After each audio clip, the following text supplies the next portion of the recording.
আসসালামু আলাইকুম বন্ধুরা, চলে এলাম আজকে একটা নতুন গিজার ইনস্টলেশনের ভিডিও দেখে। ইনস্টলেশনটা ভেনাস কোম্পানির আছে। এটা ইনস্ট্যান্ট গিজার আছে। ইনস্ট্যান্ট দুই রকমের গিজার হয়, একটা ইনস্ট্যান্ট আর একটা স্টোরেজ।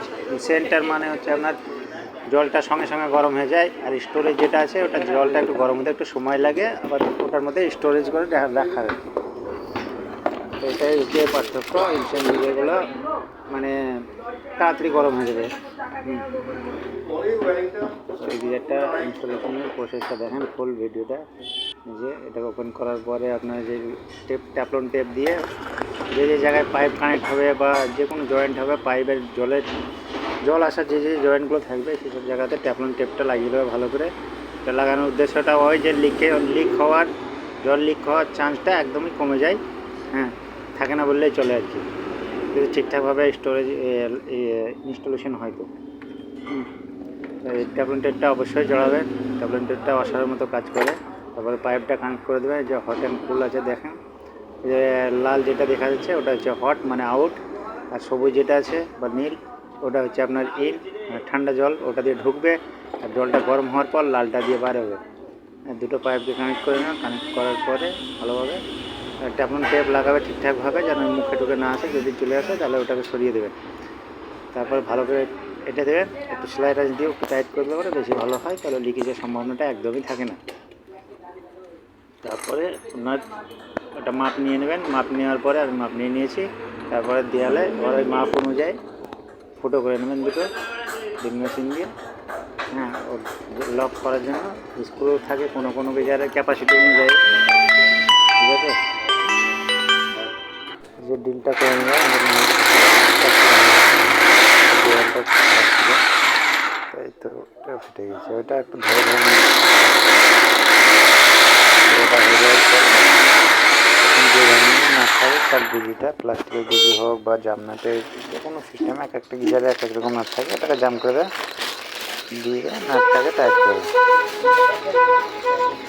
টাইট করার পর তখন গিজারটা লাগিয়ে দেবেন। দেখে নেবেন কেমন হয়ে গেছে। হাত দিয়ে হালকা করে বেরিয়ে বসিয়ে দেবে গুজিটাকে, তাহলে ঢুকে যাবে প্রপারভাবে। তারপরে স্ক্রুটাকে নিয়ে একটু বেরিয়ে দিলে পরে স্ক্রুড্রাইভারে টাইট মেরে দেবেন, তাহলে ভালোভাবে টাইট হয়ে যাবে। তারপর তখন গিজারটাকে লাগিয়ে নেবেন।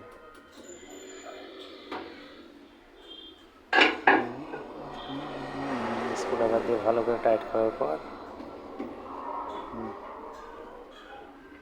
চেক করে নেবেন, নড়িয়ে মজবুত হয়। পাকাপোক্ত কাজ হলে পরে ভালো।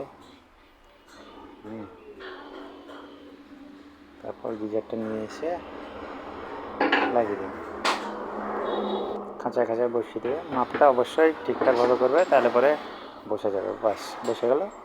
এবার চেক করে নেবে ওয়ালের মধ্যে কোনটা দিয়ে জল আসছে। যেটা জল আসছে সেটাকে ঠান্ডা সাইডে লাগাবে, যেটা জল আসে না সেটা গরমেরটা লাগাবে। দুটো অ্যাঙ্গেল ওয়াল থাকে, একটা ইন একটা আউট। যেটাতে জল আসছে সেটা ইনের সাইডে লাগবে, সবসময় সেফটি ওয়াল থাকে ইনের সাইডে। সেফটি ওয়ালটা দেওয়ার কারণটা হচ্ছে ওই যে সোনালি কালারের যে সেফটি ওয়ালটা আছে, ওইটা গোল্ডেন কালারে, ওটা বলছে সেফটি ওয়াল।